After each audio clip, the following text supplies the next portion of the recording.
देखिए, सबसे पहले आप लोगों को मैंने बता दिया था एचसीएफ का पूरा नाम क्या है, हाईएस्ट कॉमन फैक्टर। और एचसीएफ का हिंदी क्या होता है, मौसम। और मौसम का पूरा नाम महत्तम सामर्थ्य। एचसीएफ कितने प्रकार के, कौन कौन, गुणनखंड विधि और आज हम एचसीएफ गुणनखंड विधि से बता रहा हूँ। किस विधि से, गुणनखंड विधि से। गुणनखंड विधि में ये कहना है कि ये सभी संख्याओं को क्या किया जाता है, अलग अलग कटाया जाता है ना। सभी संख्याओं को अलग अलग कटाया जाता है। तो सबसे पहले 40 को कटाएंगे तो 2 20 बार में, फिर 2 से 10 बार में, 2 से 5 बार में, फिर 5 से 1 बार में। इसी प्रकार फिर आप कटाएंगे 30 को। कितने को, 30 को। 2 से कितने बार में, 15 बार में। फिर अब 15।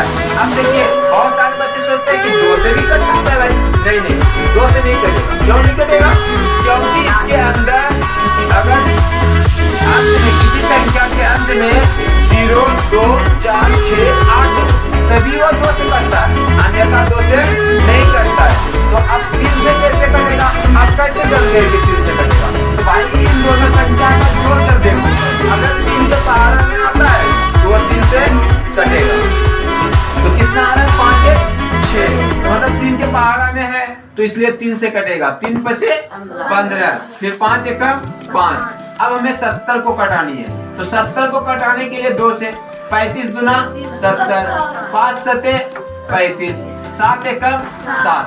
अब देखो, इन सभी संख्याओं को सजाना है। कैसे सजाना है भाई, यहाँ लिखना है चरण नंबर 1। चरण नंबर 1 में लिखना है 40 बराबर 2 गुना 2 गुना 2 गुना 5 गुना 1। उसके बाद लिखना है 2 में 30, 2 गुना 3 गुना 5 गुना 1। उसके बाद नंबर 3 में लिखना है 70, 70 को लिखना है 2 गुना 5 गुना 7 गुना 1। उसके बाद आपको देखना है कि तीनों संख्या में जो भी मिलेगा सिर्फ उसी को लेना है, जो नहीं मिलेगा उसको नहीं लेना है। यहाँ लिखना है एचसीएफ बराबर 2 मिल रहा है सब में, ले लिए वो। अब 2 नहीं है इसमें, नहीं लेना है। 3 नहीं है इसमें, नहीं लेना है। 5 में है सब में, तो 5 को लेना है। उसके बाद 1 है तो 1 को लेना है। उसके बाद गुना कर देना है, 2 पंचे 10, 10 एकम 10। यही हुआ आपका एचसीएफ। समझ में आ गया। देखिए, एचसीएफ कौन सा विधि, भाग विधि। एचसीएफ आपको बनाना है भाग विधि। इसी भाग विधि को कहा जाता है यूक्लिड विभाजन एल्गोरिथम। क्या कहा जाता है, यूक्लिड विभाजन एल्गोरिथम। तो आपको मैंने क्वेश्चन लिखाया था, क्वेश्चन बोलिएगा एक आदमी। 40, 70, 75। इसमें करना क्या होता है भाई, तो सबसे बड़ी संख्या को भाज्य मानना है और जिससे भाग देंगे उसे भाजक मानना है। ठीक है, तो ये सबसे बड़ी संख्या 75 है, मैंने 75 को भाज्य मान लिया। और छोटी संख्या भाजक था तो मैंने उसे भाजक मान लिया। अब इसमें भाग देनी है तो 40 एकम 40। उसके बाद घटाना है तो घटा के कितना बचता है, 35। अब देखिए 35 जो हो गया ये भाजक से छोटा हो गया, तो छोटा होने पर शेषफल माना जाता है। लेकिन एचसीएफ में शेषफल को फिर भाजक मानना है और भाजक को भाज्य मानना है और फिर भाग देनी है। तो आपको फिर 35 एकम 35, ये फिर आ गया 5 घट करके।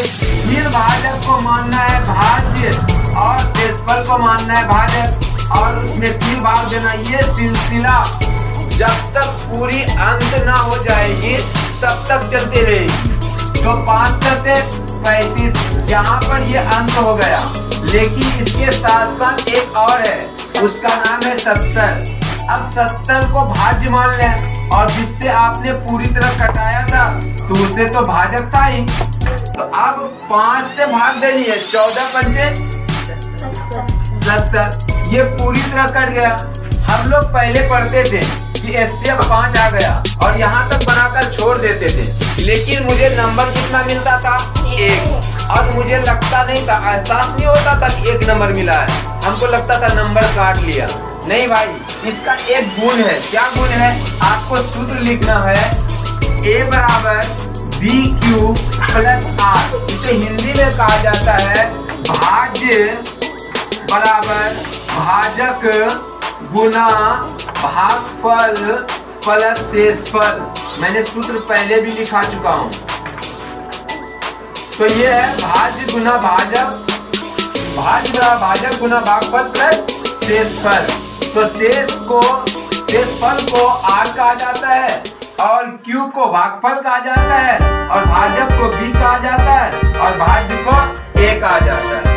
इन सूत्रों पे आपको सजाना है। तो सजाना कैसे भाई? तो यहाँ लिखना चरण नंबर 1 और आपने सबसे पहले भाग दिया था किसने? कितने से? 40 से। कितने भाग में? एक भाग में। शेषफल बचा था 35। उसके बाद आपने 40 में भाग दिया किससे? 35 से। कितने भाग में? एक भाग में। शेषफल बच गया 5। फिर आपने भाग दिया 35 में 5 से। कितने भाग में? 7 भाग में। शेषफल बच गया 0। फिर आपने 70 में भाग दिया कितने से? तो 5 से। कितने भाग में? 14 भाग में। शेषफल बच गया 0। अतः जिसने अंत किया था पूरी संख्या को, जिसने क्या था? 5 ने, वही आपका हो गया आंसर। अतः HCF बराबर हो गया 5 आंसर। ये आपको कहा जाता है आंसर। कहाँ पर? ये सजाने वाला आपका नाम, ये भाजक था। उसके बाद ये भाज्य था 75, भाजक था 40। 40 से भाग दिया था कितने बार में? एक बार में। शेषफल जो बचा था उसे प्लस में, अब भागफल जो था वो गुना में। भाजक गुना है ना, भाजक का मान 40, भागफल का मान 1, शेषफल का मान 35। उसी प्रकार फिर आपने भाग दिया था किसमें? 40 में। 40 में भाग दिया तो किससे दिया था? 35 से। कितने बार में? एक बार में। शेषफल 5 बचा था। समझ में आ गया? इसी प्रकार चलना है।